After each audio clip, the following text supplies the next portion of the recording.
Good afternoon. I'm pleased to be joined here today, of course, by the Minister of National Security and the Minister of Health, who both have been working tirelessly for the past, I would say, the Minister of National Security, certainly the last 3 weeks. But today in Cabinet, we were reminded that the Ministry of Health has been working on this public health emergency for the last 11 weeks. So there are persons inside the Ministry of Health who are extraordinarily fatigued, I would say, and we were reminded that it is a marathon and not a sprint. And I think that's important for the entire country to know and to recognize that in dealing with this public health emergency, this is a marathon and certainly not a sprint. Good afternoon. This has been another incredibly busy day for the entire government team engaged in this pandemic response for Bermuda. Let me begin this press briefing by thanking the people of Bermuda who have taken the time to send messages of support for the work that is being done by your government. These are challenging times, and on behalf of my colleagues and myself, I wish to truly thank you for your support. I would also like to take this time to publicly recognize those who step up to the plate and are actually performing their duty as good corporate citizens. Earlier today, I received a letter from the Bermuda International Long-Term Insurers and Reinsurers, or BILTR for short. The BILTR board expressed how extremely impressed they were with the leadership and compassion showed by the Bermuda government during these times. Additionally, BILTR members support our actions and have been complying with the spirit and letter of government recommendations and requirements of having their employees work from home. They also indicated in the letter, which was shared with the Cabinet, that they have made a donation to ongoing efforts to support those in our community who have been negatively impacted by this pandemic. I would like to start by thanking BILTR and the other corporate citizens who are also doing their part, and my hope is that further businesses will follow suit. Today, the government of Bermuda received 4 additional testing results. Out of the additional 4 results that were received, there were 2 additional positive cases that we are reporting today. The contact tracing on those 2 cases has just commenced, but here is what we know at this time. Case 16 is an imported case. The passenger arrived on Delta Flight 656 from Atlanta on the 15th of March 2020. All persons on that flight should continue to monitor their symptoms. Their self-monitoring period ends on Sunday, the 29th of March. If you become symptomatic with a cough or a mild fever, you should contact your healthcare provider and inform them that you are on a flight with a confirmed COVID case. Case number 17 is currently under investigation as those reports were received, and we'll be providing a further update as quickly as possible. Today, in the response to the increase in cases of COVID-19, the Ministry of Health has updated its recommendations regarding social distancing from 3 feet to 6 feet between individuals. The ministry monitors international guidelines on a daily basis, which reviews alongside the local situation here in Bermuda to ensure residents are given the most appropriate guidance. On the testing front, I am pleased to report that today the Minister of Health has confirmed that an additional 400 testing kits will be shipping from the United States on Monday and should arrive here on Tuesday.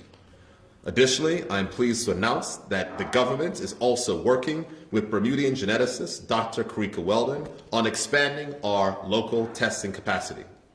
Her considerable experience and reach into the very areas of research that will benefit us at this time is expected to produce the assistance we need to increase our understanding during this pandemic. I will now move on to further updates from our Cabinet meeting that was held earlier today.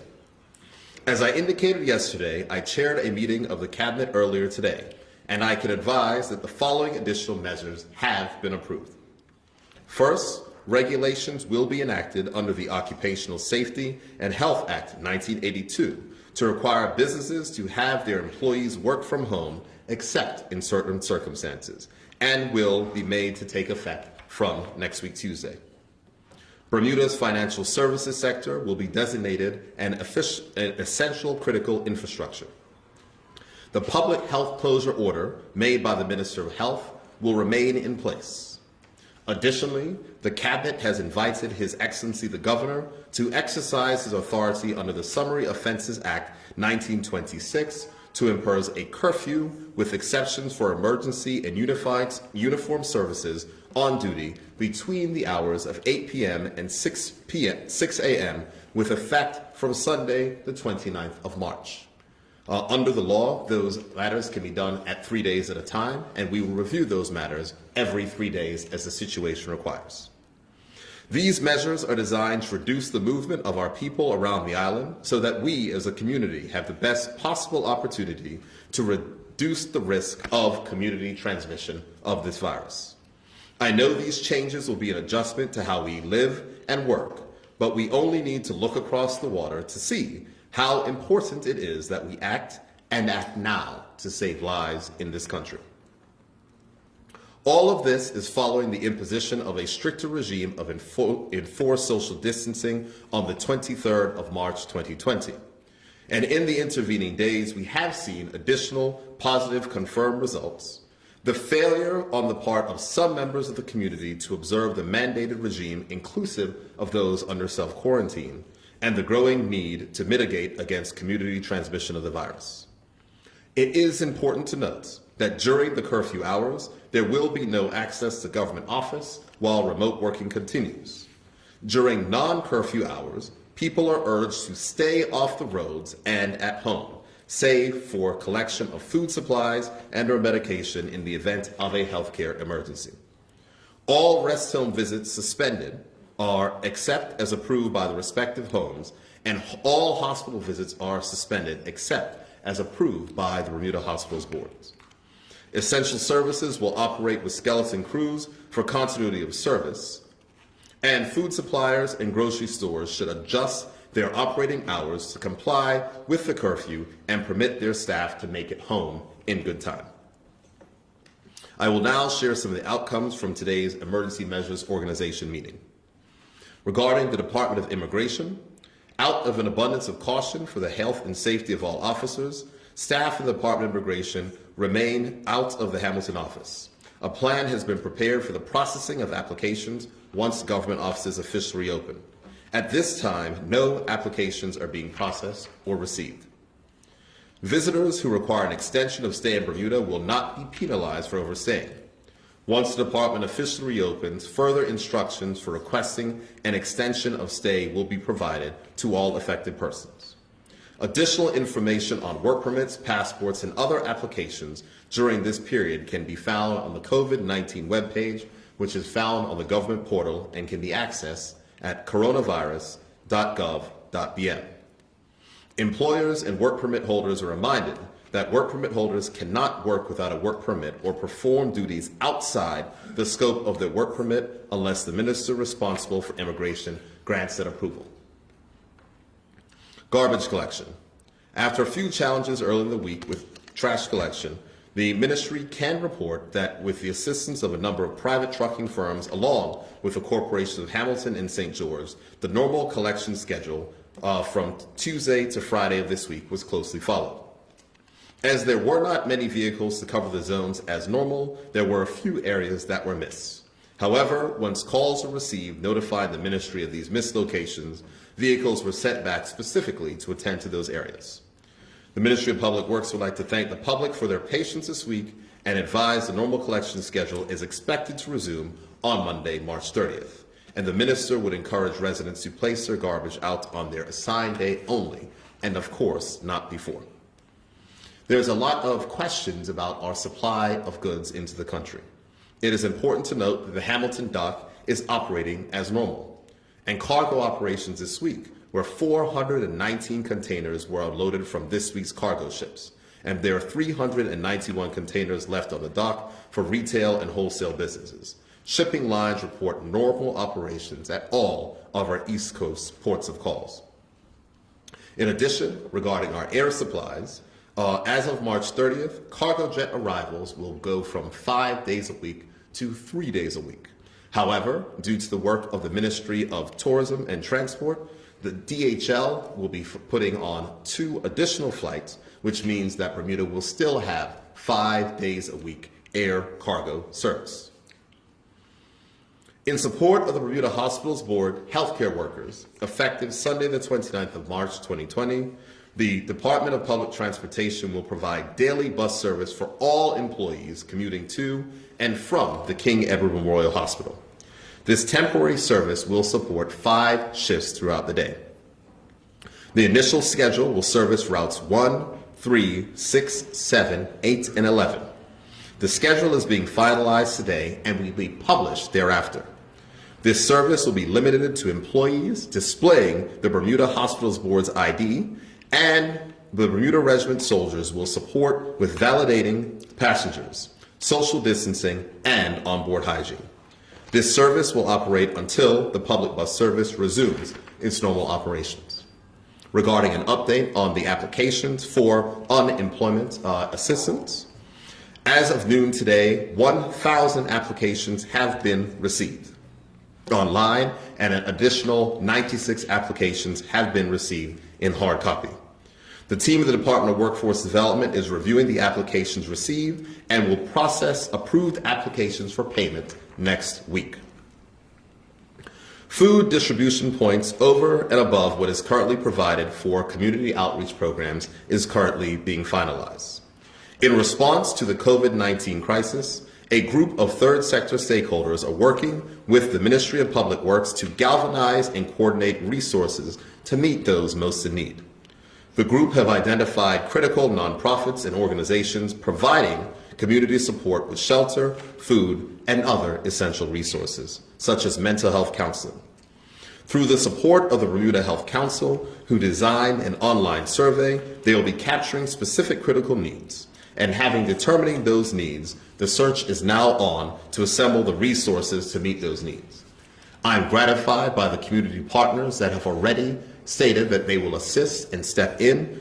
And also what I want to remind persons that if you want to volunteer your additional services, you are welcome to call the COVID-19 hotline at 444-2498 every day between 9 a.m. and 9 p.m. Also, if you are in need, if you are finding yourself having challenges coping with this particular situation, you are also welcome to call that particular number. And persons can get further details on this initiative to help those in our community at the website coronavirus.gov.bn. In addition, the Bermuda Community Foundation has set up an emergency fund to assist those persons in need. Monetary donations can be made on the following website, www.bcf.bn.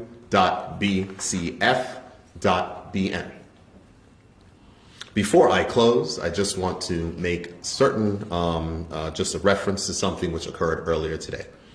We had an unfortunate instance where persons decided to send around voice notes and voice messages of they were forwarding, which contributed to unnecessary panic inside of our community.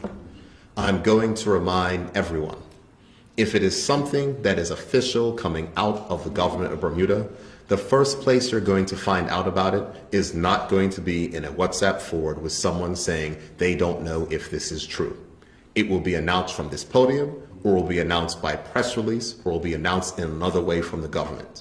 And I urge persons, whether they be persons inside the community and or our seniors, to not forward these messages, as these messages could be intentionally done to try to provoke panic or to put persons in a very bad situation, such as a large amount of seniors that are not able to keep the social distancing protocols, standing outside for long periods of time for no reason whatsoever.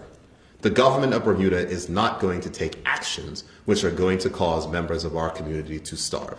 We are not going to shut down anything without notice, or at least letting people know to give adequate time to prepare. That is what we have done thus far, and that is what we will continue to do. So the most important thing during this situation is to make sure to remain calm and to listen to the advice which is coming from the governor of Bermuda. In conclusion, Bermuda, these are difficult times. Our community is anxious. People are concerned. Our resources are being challenged like never before, and what lies ahead is uncertain. As I have said repeatedly, my guiding theme is unity during this crisis. Everyone doing their part, helping to make a difference in the best interests of everyone in Bermuda. The circumstances that we find ourselves in are less than ideal, especially for those of us who must continue to go to work daily. I am encouraged and grateful for our frontline heroes who provide critical services to people who need them. I am also thankful to those who are not on the front line, but have a part to play during this crisis and are helping to make a difference. Regarding the issue of essential services and other critical government services that are currently needed, many public officers are continuing to provide services that are important to our community and necessary during this particularly challenging times. There are areas required to maintain administrative functions and operations that are not necessarily essential services, but are critical to the functioning of the government. Whether an essential or critical government service, it is vital in the best interest of our country that we all recognize the role we play to help during this crisis. And to be clear, when I encourage employees to stay home if you do not have to be at work, I was not referring to those public officers who are required to provide critical government services. As public officers, we must take our responsibilities seriously and remain united as we put the needs of the people who need us ahead of our own. In the 32 months that I've been privileged to hold this office, I have seen how the best of Bermuda rises to the challenges that may come. We have faced economic threats and natural disaster, and now we have a global pandemic at our doorstep. The formula for emerging better and stronger on the other side of each of these challenges is the same: unity. We each have a part to play, and there is no room for thinking, this isn't my problem. It is. It is for all of us to do our part to prevent this global event from overrunning our healthcare system and so fundamentally impacting our society that we see on the internet becomes our reality. This is the beginning of the weekend, when we ordinarily take a breath from the work week and spend time with our families. We cook and laugh together. We plan for the week to come, and in this spring weather, we get some chores around the house that the cold winter has made us put off. This weekend should be no different, because all those things can be done right at home and will allow us to reconnect with each other and those whom we hold dear. For some people, this is the time for communal worship. Whatever your spiritual beliefs or your method of worship, do this too in your own homes. Pastors across Bermuda have found ways to preserve the spiritual connection with their congregation, and this is to be commended. Give thanks at home, be prayerful at home, and connect to your God from home. As you do so, and even if you don't, spare a thought for the men and women in healthcare and our uniformed services who cannot enjoy the safety at home at this time, but must leave home to serve us and keep us safe. I wish to close by thanking them for all they have done and continue to do in what is doubly trying times for them and their families. Thank you, and I'm happy to take any questions that you may have.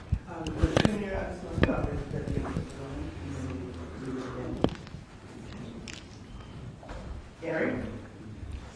Yes, thank you. Good evening, Mr. Branion.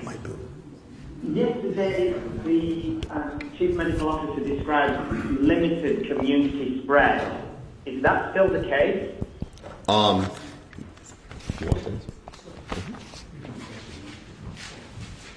Actually, it was never community spread. We don't have community spread, but we have seen a few limited cases that have resulted in persons that have been in contact with other persons that have had tested positive for COVID-19. Okay. And how many tests did you manage to complete on Thursday? I don't have that information in front of me. I think what's more important is the information that the Premier has just revealed insofar as the nature of the test results and the positive tests that we've received heretofore, but I don't have the information in front of me right now. I was going to ask why only 4 more test results. Is the turnaround of tests as quick as you had hoped?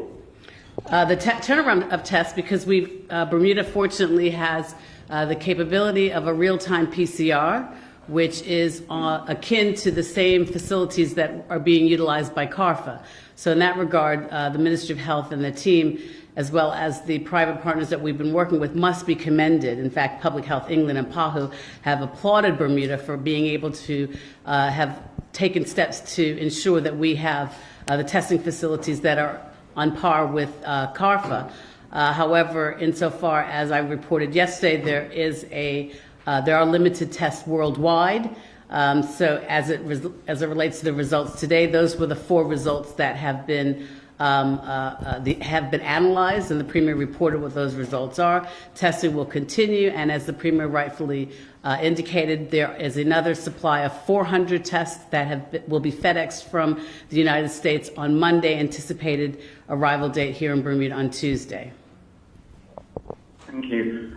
How would you characterize Bermuda's response to the call for social distancing? Well, I'm sorry you can't see me, but I'm standing here holding my arm out against the Premier. I was mentioning to my colleagues this morning, actually,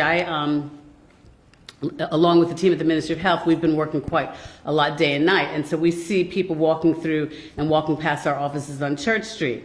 And I think that, yes, more can be done, but by and large, I think people are actively participating in the social distancing. They recognize that they have their own responsibility, and that we can help to prevent the spread by operating under the guidelines of social distancing.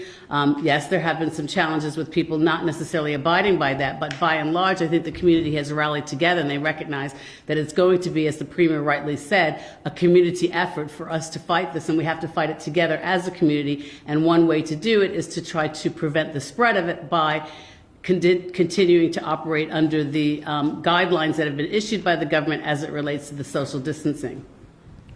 And finally, it might seem trivial, but I think the public would appreciate some guidance. This weekend, is it still okay to go to the beaches and parks and railway trails?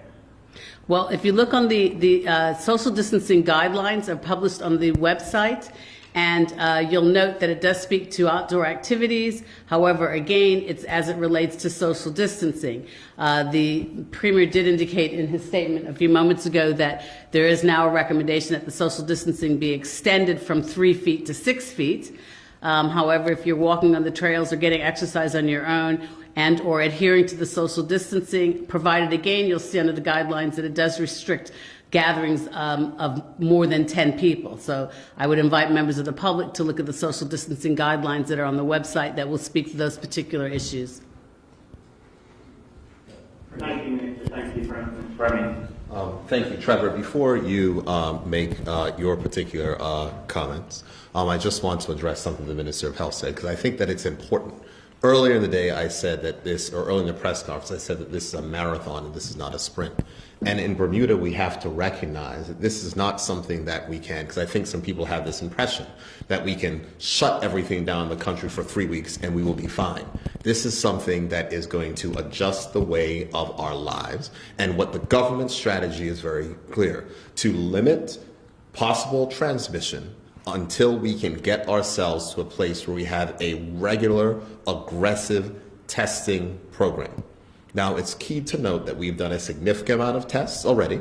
There's going to be more tests which are going to be done over the weekend. In addition to the tests of which are going to be done over the weekend, there are also going to be, as you said, 400 more tests which are going to be arriving next week, which will allow us to continue our aggressive testing program. So I think there was a suggestion from the reporter that we are somehow scaling back tests. The fact is that if there are recommendations from doctors for tests that need to be done, then those tests are done. And so we are in a good place where we know that we're going to have additional tests that are going to arrive on island next week, Tuesday, and we can continue this aggressive regime. And our strategy is based on countries which have successfully managed to mitigate the effect of the virus. And the only way you do that is to test, to isolate, test and isolate to make sure that you can control those particular things. So that's the way we're going. With these additional tests we'll get next week, We'll then see what the landscape in the country looks like, and then we'll be able to make additional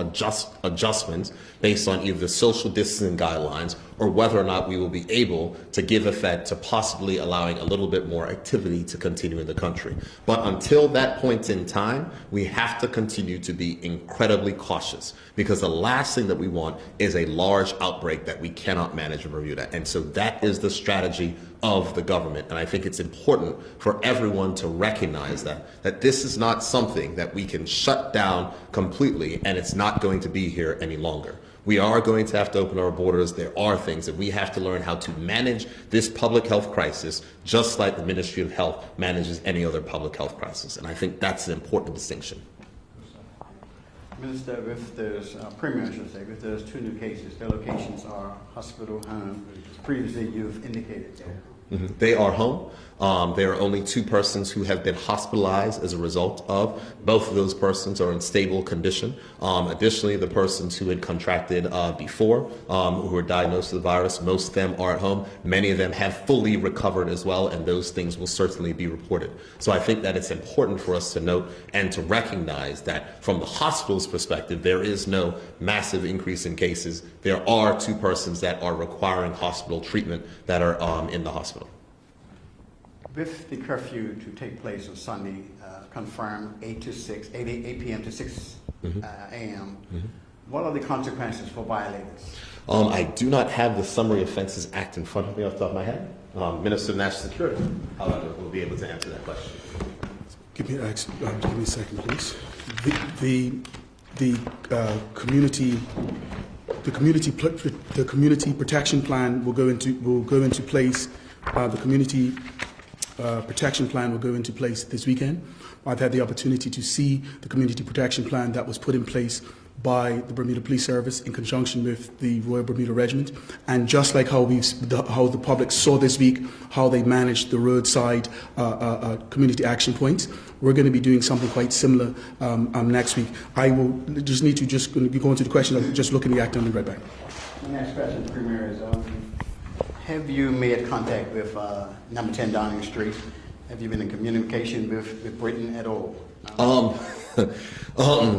As I've mentioned in previous press conferences, the government has sought assistance from Public Health England, and there's been numerous promises that they will, the United Kingdom will assist in providing personal protective equipment, testing, etc. As I've mentioned previously, there has been nothing that has resulted from those particular pledges.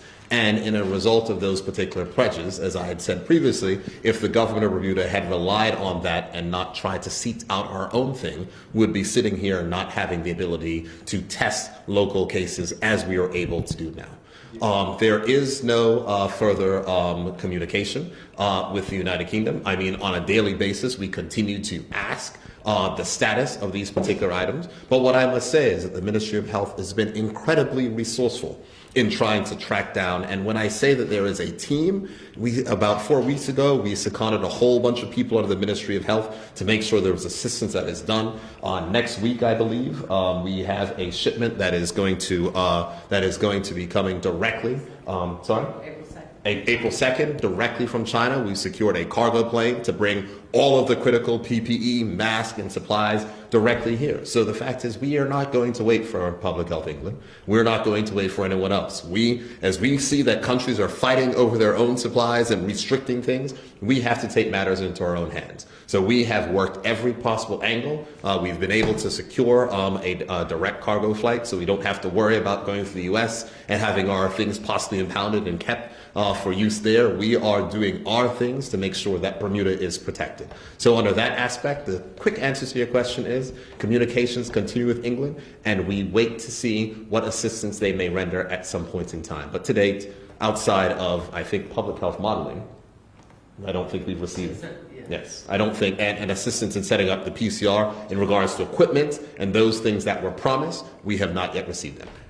What has the dialogue been with KMH reference to patients that receive dialysis 4 o'clock in the morning when the dialysis center opens? Is that in regards to curfew? Yeah, regarding the curfew. As I said, anyone who's traveling for medical care to and from the hospital, et cetera, they will be fine. I mean, if you're traveling and you're going to the hospital, you have that. And so the hospital was involved in the EMO meetings earlier today in running this through. I'm saying that the curfew is a rolling curfew. It can only take place in the Summary Offenses Act for 3 days at a time. We will review. But we could be in a position where at the end of next week, when we have a significant amount of localized testing and we've been able to identify and contain anything, we might be in a position where we could do something different. Again, this is all about testing. So those additional tests that are coming in, you heard my conversations about contacts with Dr. Parika Weldon, looking to get her back on island as well. Additional testing resources that we're looking to bring to bear are what we want to do is to follow the examples of other countries to test to make sure that we understand where our population is so we can open up as quickly as possible. And that is what we're looking to do. To answer your question, the penalties under the Summary Offenses Act, it reads, where a person commits an offense under this act, punishment on summary conviction, imprisonment for 6 months, or a fine of $2,880, or both such imprisonment and a fine. So that, of course, is the maximum offense. It's up to a judge. The social media rumors has been quite bothersome for a lot of people. What's the consequence if one of these people are found out for starting a rumor? Or do we have any legal framework for that? I don't actually believe there's a legal framework. It's something that has actually been looked at and investigating. I'm not going to try to expend too much of the government's time on trying to deal with people who are meddlesome. The best protection against that, messages don't make it around the public if people don't forward them. It's that simple. If that person sent that message to one person and it wasn't forwarded, it wouldn't have made it around the country. And it wouldn't have forced seniors who all of a sudden then got scared to run out of their houses and stand in lines where there is no reason to do so. And this is similar to things which we saw 2 weeks ago when the government was very clear that there is no need for any type of panic buying which was taking place. Where we are right now, our supply lines are secure. We have regular ship service, regular air cargo service. We're able to get medical supplies. We're able to get those type of things on island. And we are able to increase our local testing capacity on island. We will be fine.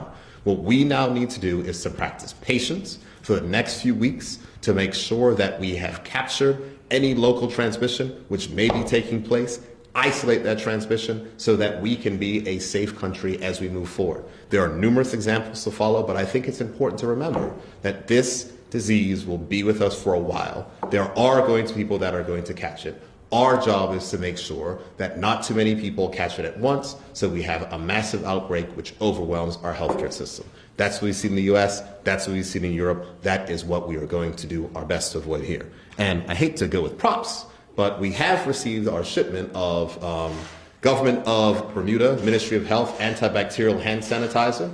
There is an entire program that is going to be distributed regarding it going to seniors. We're also going to give it to certain community persons so that we can make sure that we are handing this out and keeping the country safe. We have 10,000 bottles. More are coming. So we, in addition, I thank community partners. Lily Bermuda actually repurposed their factory here locally to provide hand sanitizer as well. So there was a large bulk hand sanitizer which is provided, and there will be further details on how that is going to be distributed. So as you can see, the country is working together, and we're just going to have to continue on this track. This is not something that is going to be a quick event. This is something that's going to be with us for some time. Yesterday you mentioned the businesses that were still requiring people to come in. Was there any progress on that front today? Well, absolutely. I can see that a few businesses did send notes out to the public that they will not be requiring their employees and they're switching to a completely remote environment.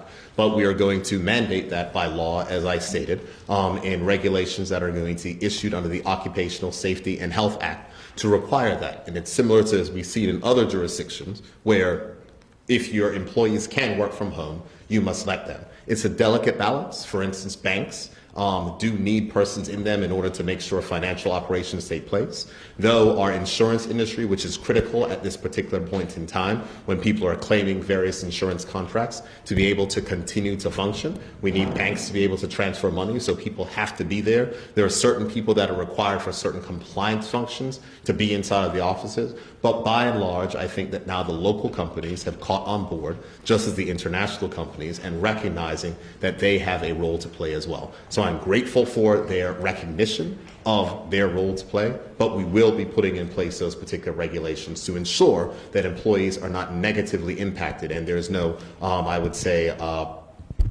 punishment from employees telling persons, if you work from home, we're going to force you to take vacation days. That's not what we need right now. We need to make sure we minimize the chances of community transmission, and I think that we've done a very good job of that thus far.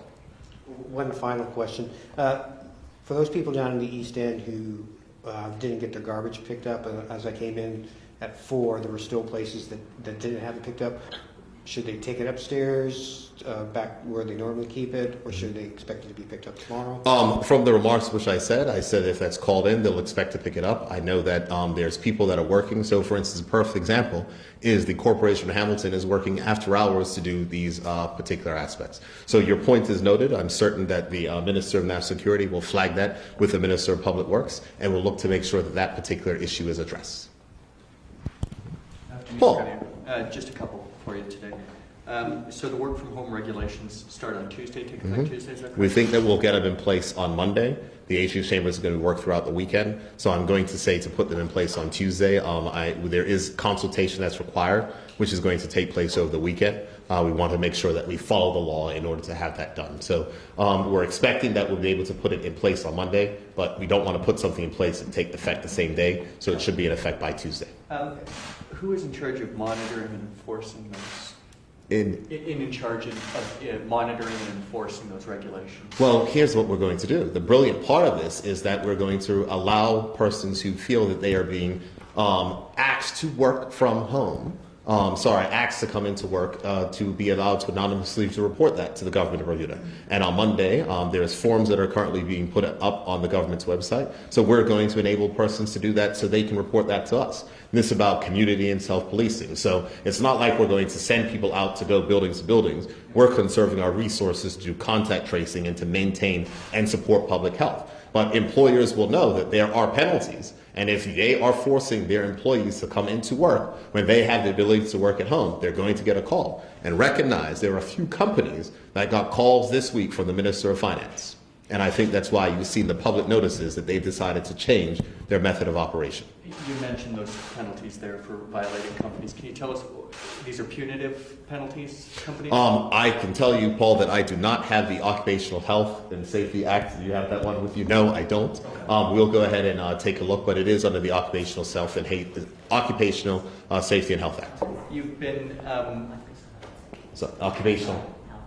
Thank you. Occupational Health and Safety Act, as the Minister of Health lets me know. Today, you've certainly had some very scathing remarks for companies who have required employees to continue going into work.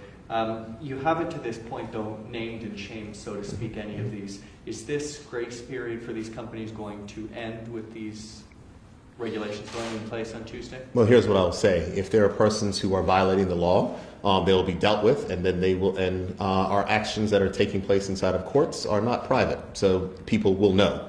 But I don't believe that it's my place here to name and shame. The fact is that as we go through this crisis, I've been preaching unity, and so I'm going to try to use the moral suasion of this office and recognize that we all have to play a particular part.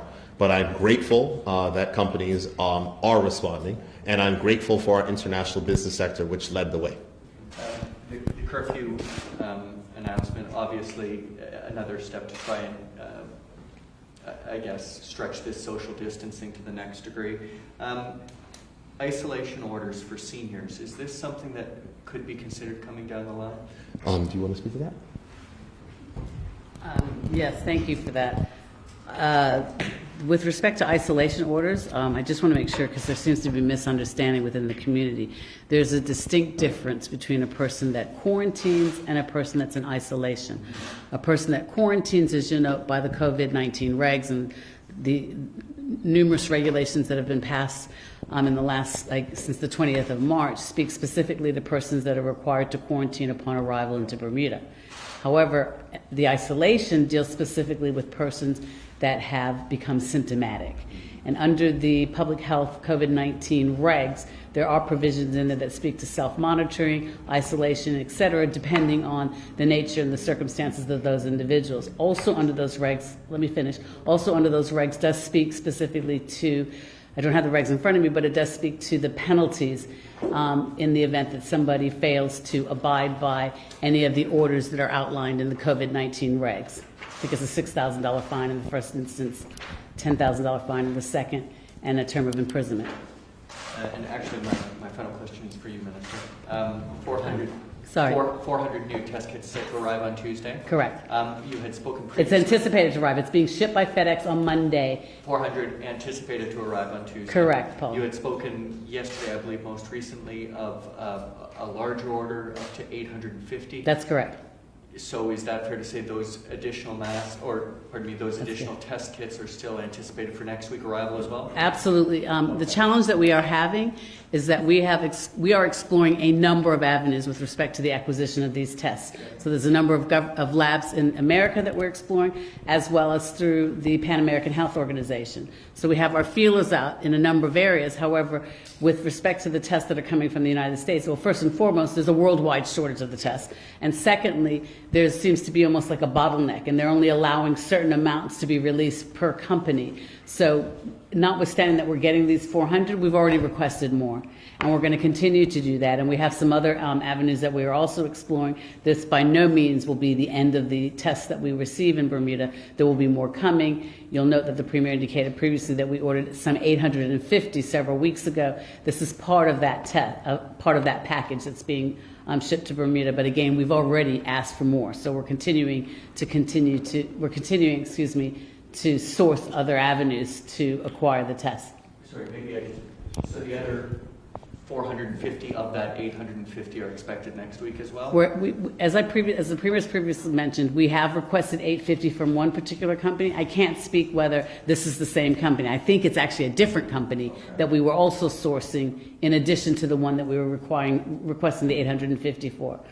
I'm sure I can get that information for the next press conference that the Premier provides. I think the main point to be emphasized is that we have a number of avenues that we are exploring, all simultaneous, to make sure that we have the ability to, as the Premier says, test, and to test very comprehensively. Thank you. One thing, Paul, in addition on that testing thing, it should be noted that if you ask about our intention for the entire community, I think that Bermuda is small enough, and I don't think that it's unreasonable to say that once we ramp up our testing, that we will be able to get to places where other countries are, where you're able to go ahead and to get tested if you wish to get tested. And there's numerous types of testing that's there. And so we're going to work our way up to that. But I think it's important to note that we started local testing last week. And we've been very aggressive in testing a number of persons. Over 100 people were tested locally this week. So we're going to be able to keep that up. Over the weekend, there's more tests, and then there's more tests that are coming in. So we're going to be able to continue that local aggressive testing regime. Clearly, with the reduction of imported cases, because the airport's been closed for a week now, then there's going to be less, and there might be certain things which may be in the community. But the minute a doctor requests a test, we're still able to do that. And I think that's the most important thing for us to focus on. I know a lot of persons, such as yourself, have worried on the test. I was very happy when the Minister of Health told me earlier today, so I said I'll be able to give Paul Johnson a clear answer today. Well, we have the... And I think, too, a lot of people in the community... Absolutely. Yeah. So we are there now, and this is a good place. So we are in a good stead. And I just want to, in closing, assuming that there's no more questions, thank the people of Bermuda for their time. Thank the people of Bermuda for their patience. Thank the people of Bermuda for their support of not only myself, the cabinet, the government, but all the persons who are on the front line. As I've always said, this is going to be a successful effort as a country if we all work together. From the looks of what we have a few more weeks of this very stringent requirements. But if we are able to maintain our composure over the next few weeks, I think that we will be able to see light at the end of the tunnel with additional testing so we can get back to a sense of normalcy here in Bermuda. So thank you, everyone. Have a wonderful and safe weekend, and make sure that you stay at home if you have to.